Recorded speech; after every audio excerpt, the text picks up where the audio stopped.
Olá pessoal, tudo bem? Nesse vídeo então nós vamos falar sobre a flotação por ar dissolvido aplicada para o tratamento de águas residuais.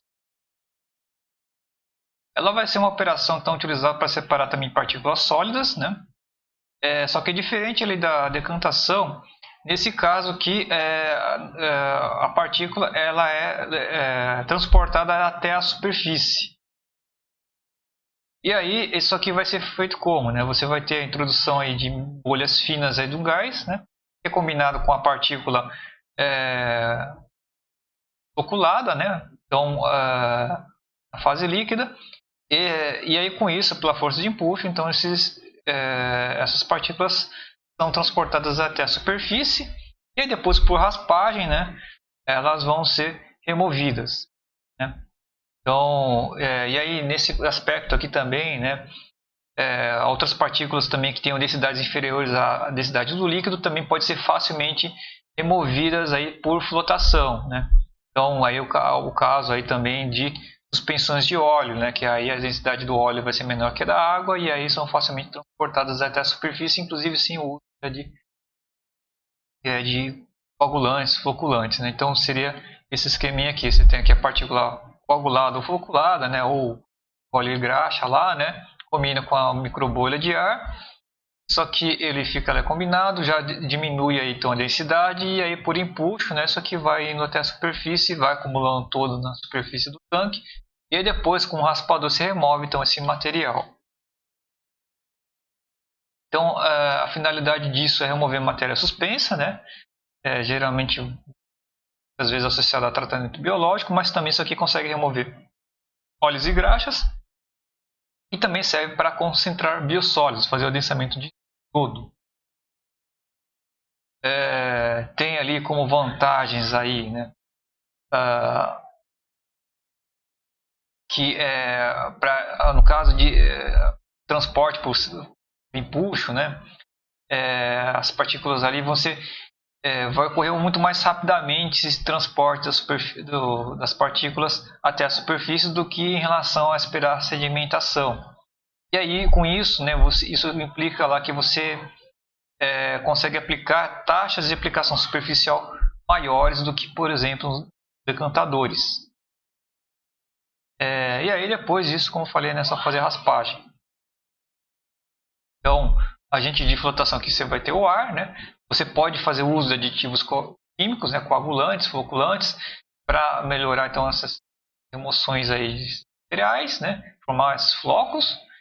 E aí a combinação dessas bolhas de ar com esses flocos, inclusive os flocos não precisam ser grandes, né? Na realidade até o contrário, é desejável que você tenha flocos pequenos aqui, né? E aí depois aí você remove por raspagem. As bolhas de ar, como é que são adicionadas aqui nesse caso, né? São injetadas por meio de mistura com líquido saturado, né? Então você vai fazer uso de uma câmara pressurizada, né? Vai estar sendo injetado ar em altas pressões e aí esse ar vai ser dissolvido então no meio líquido, né? E aí essa água pressurizada ela é misturada lá com o coagulante e aí na despressurização você tem a formação das microbolhas. Então aí a gente vai ter algumas configurações, né? Então aqui é o flotador, né? Então vem a entrada aqui de água coagulada já, né? Água residuária coagulada e aí mistura aqui nessa parte aqui com água pressurizada. Né? Essa água, aí o flotador, você tem aqui a geração das com a despressurização dessa água aqui, você tem a geração de microbolhas, né? Que vão se combinar então com a água floculada. Aqui no flotador, então você tem a clarificação, né? Sai aqui o efluente clarificado. Esse efluente clarificado, bom, no caso, que vai para um tanque de transição. Parte ele vai adiante para o próximo tratamento que eventualmente tiver. E outra parte ele vai então para essa recircula, né? Para essa câmara de saturação que vai pressurizar então o líquido que já está clarificado. E aí ele retorna aqui. Então isso aqui é uma das configurações. É importante aqui, né? Isso aqui para saturar, para gerar pressão é necessário ter esse tanque de alta pressão, né, que vai ter a pressão maior que uma atmosfera, e tem aqui o compressor que vai gerar pressurização dentro aqui, né. Uma outra configuração aqui, no caso sem recirculação, é a de você pegar diretamente. Você tem aqui adiciona floculante, você tem a bomba pressurizadora que vai colocar dentro do tanque pressurizado, e aí depois você adiciona direto ao flotador, então a água com o coagulante e já pressurizado, né? Mas isso daqui vai ser utilizado em situações que você tenha vazões aí menores, porque senão você tem a questão desse tanque, da dimensão desse tanque e o tanto que vai ser necessário pressurizar. Vazões maiores mesmo, o mais usual é a recirculação, como a gente tinha visto anteriormente, né, que você tem aqui a adição de floculante, você entra aqui no flotador e mistura com a água pressurizada, que é o próprio efluente que já foi clarificado, que foi recirculado. Então, com sistemas pequenos você consegue pressurizar toda a vazão, né, foi a primeira situação. Só que aí sistemas maiores, com vazões maiores, você vai pressurizar, né? Então, cerca de 15 a 20% do efluente é pressurizado e recirculado, então, de volta à flotação por ar dissolvido. Então, aqui, mencionamento ali, a gente, sem a recirculação, a gente faz uso dessa fórmula aqui, né? Que a relação AS é uma razão que é obtida por meio de, você vai fazendo alguns ensaios, né? Para estabelecer esses valores. A solubilidade do ar, então, é em função aqui da temperatura, né? Você vai estar atuando. Tem a fração de ar dissolvido aqui na pressão lá de trabalho lá pressão de trabalho da câmara de saturação, né? Usualmente 0,5. A pressão na câmara de saturação, enfim, aí vai depender de como é que vocês vão estar trabalhando, e a concentração de sólido suspenso que você tem ali no sua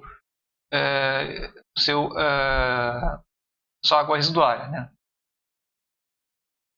No caso de recirculação, você tem aqui essa parte aqui de vazão de recirculação e a vazão de entrada, a vazão que é do efluente que está vindo ali ao flotador. E aí, como eu havia falado para vocês, né, a taxa de aplicação superficial disso aqui são valores bem maiores. Isso quer dizer que a gente vai ter sistemas bem mais compactos do que os decantadores, né? Então, para vocês terem uma ideia, aqui no caso para adensamento, ó, lodo primário bruto 240, até 240, lodo ativado até 220, lodo de filtro biológico até 240, né? Lodo misto também, lodo primário mais lodo ativado, né? O lodo secundário aí, né? Até 240 metros cúbicos por metro quadrado dia. Profundidade para adensadores, né? Pelo menos 3 metros.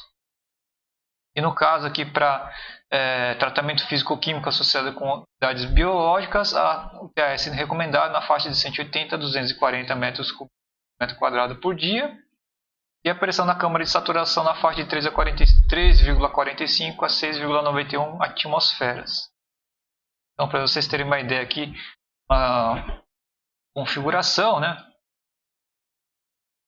Aqui, mas, por exemplo, aqui, em São Carlos, vocês têm a ET Monjolim, que ela é uma ET baseada em WASB, mais flotação por ar dissolvido. Então, você tem ali o tratamento secundário biológico no WASB, né?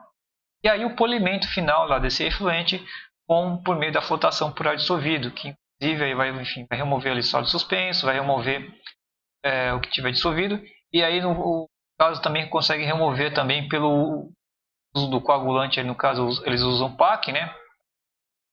Coagulante à base de alumínio, você também consegue remover fósforo também, né?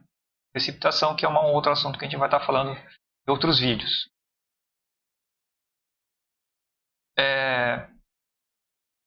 A relação ar-sólidos, né? Então, a gente tem uma faixa de valores usual, né? Então, para densamento, a gente vai estar encontrando a faixa de 0,005, 0,06 ml de ar por miligrama de sólidos. E, no caso de se substituir a decantação secundária, a gente vai ter valores na faixa de 0,015 ml de ar por miligrama de sólidos, né? Falei, né? Só que tudo que define melhor ali os ensaios aí laboratórios, mas para essas aplicações ficam nessas faixas de valores. Então, mais aqui algumas informações, né, se tem na norma, e o Practical FEAD, vocês vão ter mais alguns detalhes ali para conhecerem sobre esse tipo de tratamentos. Então, é isso, gente. A gente se vê então nos próximos vídeos.